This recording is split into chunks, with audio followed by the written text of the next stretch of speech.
Bonjour mes élèves, comment ça va? Aujourd'hui, on va expliquer chapitre 31, addition sans retenue. D'abord, regardez cette vidéo. Faites attention s'il vous plaît et regardez. Comment apprendre à faire des additions jusqu'à 100 en ligne et en les posant sans retenue. Lorsque tu as une addition à faire, elle est parfois facile, comme celle-là, et tu peux la faire de tête. Mais elle peut être aussi plus difficile, comme celle-là. Il faut alors utiliser certaines techniques si tu n'arrives pas à la faire de tête. La première chose à faire est de bien repérer où sont les unités et où sont les dizaines. Quand il y a deux chiffres, les unités sont toujours à droite et les dizaines sont toujours à gauche. Pour faire ce calcul en ligne, il suffit donc de mettre ensemble les unités, de les additionner et ensuite mettre ensemble les dizaines. Là aussi, il faut les additionner. Ici, les unités sont 5 et 4. Et si je les additionne, je trouve 9. Les dizaines sont 2 et 3. Si je les additionne, je trouve 5. Mon résultat a donc 9 unités et 5 dizaines. Je trouve donc 59. Voici un autre exemple. 13 plus 54. J'ai 4 unités pour 54 et 3 unités pour 13.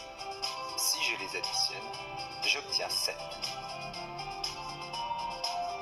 Ensuite, j'ai 5 dizaines pour 54 et une dizaine pour 13. Si je les additionne, j'obtiens 6 dizaines.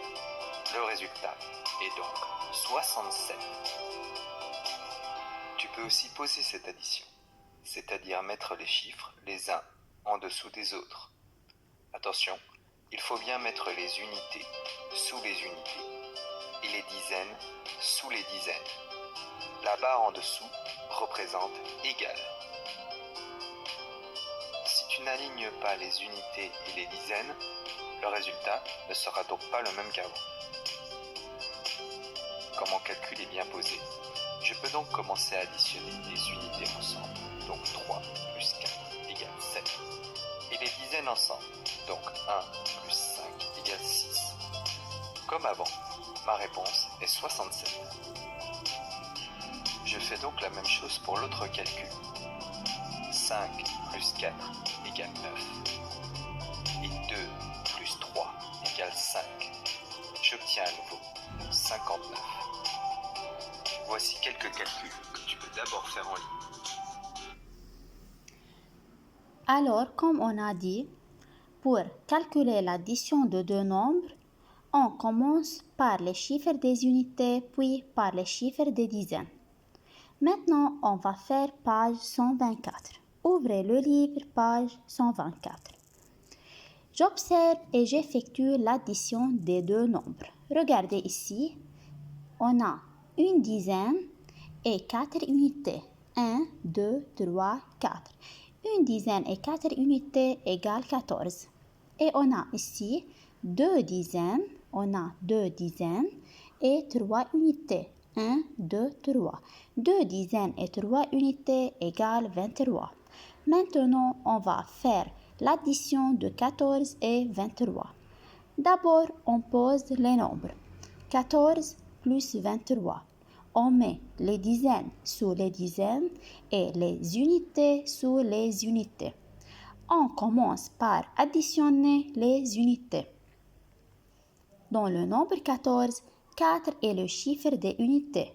Et dans le nombre 23, 3 est le chiffre des unités. 4 plus 3 égale à 7. Puis, on additionne les dizaines. Dans le nombre 14, 1 est le chiffre des dizaines. Dans le nombre 23, 2 est le chiffre des dizaines. 1 plus 2 égale 3. Alors, on obtient 37. 14 plus 23 égale 37. Maintenant, dans les additions suivantes, j'écris les nombres convenables. On a 2 dizaines et 5 unités, ça fait 25. Et on a ici 2 dizaines et 4 unités. Ça fait 24. On va faire l'addition de 25 et 24. Alors, comme on a dit, d'abord on pose les nombres 25 plus 24, les dizaines sous les dizaines, les unités sous les unités et on commence l'addition par les chiffres des unités. 5 ici est le chiffre des unités dans le nombre 25 et 4 le chiffre des unités dans le nombre 24. 5 plus 4 est égal à 9 et puis on calcule l'addition des chiffres des dizaines. 2 est le chiffre des dizaines dans le nombre 25 et ici 2 le chiffre des dizaines dans le nombre 24. 2 plus 2 égale à 4. Alors 25 plus 24 égale 49.